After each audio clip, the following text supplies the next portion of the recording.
Every year, the experts at U.S. News & World Report rank the nation's best hospitals.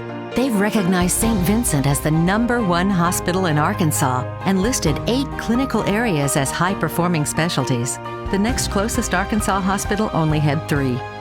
This recognition is due to the unwavering commitment of our world-class physicians, dedicated nurses, and associates who have now made St. Vincent the state's #1 hospital. We are right in the middle of cold and flu season here in Arkansas. Illnesses like this usually last about a week, so the trick is to reduce the symptoms so you can be a little more comfortable while dealing with the cold.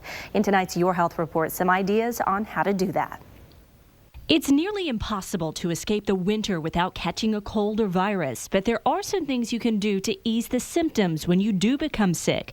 Dr. Susanna Shermer with St. Vincent First recommends using a humidifier. Thins the secretions in your nose and lungs, and also helps soothe the nasal passages so that you feel better. She also warns that you should choose medicine wisely. It's important to read the labels and talk to a pharmacist before purchasing over-the-counter medications. It's important not to take many different types of medicines that could have similar decongestants or antihistamines in different drugs, so that you don't overdo it and raise your blood pressure or become too sedated.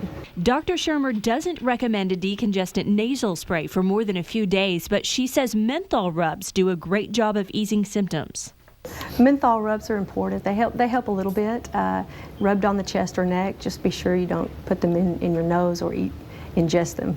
And finally, rest. Sleep is very important, especially when we have an infection. But before you crawl into bed, be sure to take a shower no matter how bad you feel. It's always a good idea to shower and bathe before you go to bed, just to get rid of the germs we pick up throughout the day. And if you have a sore throat, numbing sprays or lozenges can help. Also recommended, gargling with warm salt water.